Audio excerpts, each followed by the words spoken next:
दोस्तों, क्या आपने महसूस किया है कि इस साल गर्मी कुछ अलग ही लेवल पर है? ऐसी गर्मी जो सिर्फ पसीना नहीं निकालती बल्कि जहन को थका देती है।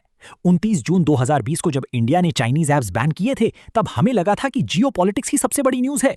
लेकिन आज 2026 में एक नया दुश्मन हमारी दहलीज पर खड़ा है, और वो है सुपर एल नीनियो। रिसर्च बताती है कि पिछले 140 सालों में इतनी भयंकर गर्मी कभी नहीं देखी गई। लोग इसे सिर्फ क्लाइमेट चेंज कहकर टाल देते हैं, लेकिन ये उससे कहीं ज्यादा गहरा है। अगले 12 मिनट में हम सिर्फ डेटा नहीं देखेंगे, बल्कि ये समझेंगे कि कैसे ये हीट वेव हमारी इकोनॉमी, एग्रीकल्चर और आपकी लाइफस्टाइल को हमेशा के लिए बदलने वाली है। क्या हम तैयार हैं? What is L Niño? Simple भाषा में साइंस। साइंटिफिक टर्म्स में फंसने से पहले इसे एक सिंपल कहानी की तरह समझते हैं। पैसिफिक ओशन दुनिया का सबसे बड़ा समंदर है। नॉर्मल हालात में ट्रेड विंड्स यानी हवाएं गर्म पानी को ईस्ट से वेस्ट एशिया की तरफ ले जाती हैं, लेकिन एल नीनियो के वक्त ये हवाएं कमजोर पड़ जाती हैं। रिजल्ट, वो सारा गर्म पानी वापस साउथ अमेरिका की तरफ मुड़ जाता है। इसका असर, जब समंदर का टेम्परेचर बढ़ता है तो ग्लोबल वेदर पैटर्न क्रॉसवायर हो जाता है। जहां बारिश होनी चाहिए वहां सूखा पड़ता है, और जहां सूखा होता है वहां फ्लड आ जाता है। 2026 का ये सुपर एल नीनियो इसलिए खतरनाक है क्योंकि इस बार ग्लोबल टेम्परेचर पहले से ही 1.4 डिग्री सेल्सियस ज्यादा गर्म है। The 1877 कनेक्शन इतिहास से सीख। ये पहली बार नहीं हो रहा। इतिहास में 1877 का साल याद किया जाता है जब द ग्रेट फैमिन आया था। उस वक्त भी एल नीनो ने दुनिया को घेर लिया था। इंडिया में लगभग 12 से 29 मिलियन लोगों की जान गई थी। चाइना और ब्राजील में भी करोड़ों लोग प्रभावित हुए थे।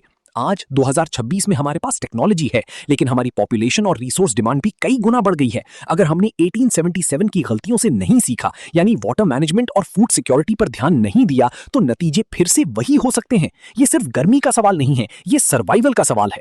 इंडिया के लिए मॉनसून हमारी इकोनॉमी की लाइफ ब्लड है। IMD यानी इंडिया मीटरोलॉजिकल डिपार्टमेंट ने पहले ही वार्न कर दिया है कि इस साल रेनफॉल नॉर्मल से 92% कम हो सकती है। राजस्थान, मध्य प्रदेश और नागपुर जैसे शहरों में टेम्परेचर 45 डिग्री सेल्सियस से 50 डिग्री सेल्सियस तक टच कर रहा है। इसका असर सीधा हमारी खेती पर पड़ता है। राइस और वीट की यील्ड कम होगी, जिसका मतलब है इन्फ्लेशन, महंगाई। जब खेत सूखेंगे तो मार्केट में सब्जियों और अनाज के दाम आसमान छुएंगे। क्या हमारा कॉमन मैन इस फाइनेंशियल हीट को झेलने के लिए तैयार है? अब बात करते हैं शहरों की। शहरों में टेम्परेचर रूरल एरियाज के मुकाबले 3-4 डिग्री ज्यादा होता है। इसे कहते हैं urban heat island effect. Concrete की बिल्डिंगें दिन भर धूप को सोख के रखती हैं और रात को रिलीज करती हैं। दिल्ली में 2024 में ही 24 रातें ऐसी थीं जहां टेम्परेचर 30 डिग्री सेंटीग्रेड से नीचे नहीं गिरा। इससे लोगों को हीट स्ट्रेस होता है और बिजली की डिमांड, AC, कूलर्स इतनी बढ़ जाती है कि ग्रिड फेल होने का डर रहता है। हमें नए तरीके ढूंढने होंगे, जैसे रिफ्लेक्टिव पेंट्स, ज्यादा पेड़, ग्रीन कवर और सस्टेनेबल आर्किटेक्चर।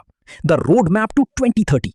दोस्तों, 2026 सिर्फ एक वार्निंग है। नेचर हमें बता रही है कि अब वक्त बदल चुका है। हम सिर्फ AC चलाकर इसे नहीं बच सकते। हमें वाटर कंजर्वेशन, रिन्यूएबल एनर्जी और क्लाइमेट रेजिलिएंट फार्मिंग की तरफ तेजी से बढ़ना होगा।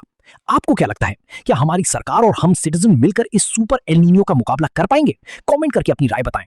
अगर आपको यह एनालिसिस पसंद आया तो इसे अपने दोस्तों के साथ शेयर करें, क्योंकि अवेयरनेस ही पहला स्टेप है चेंज का। मैं हूं आपका होस्ट। मिलते हैं अगले वीडियो में। जय हिंद।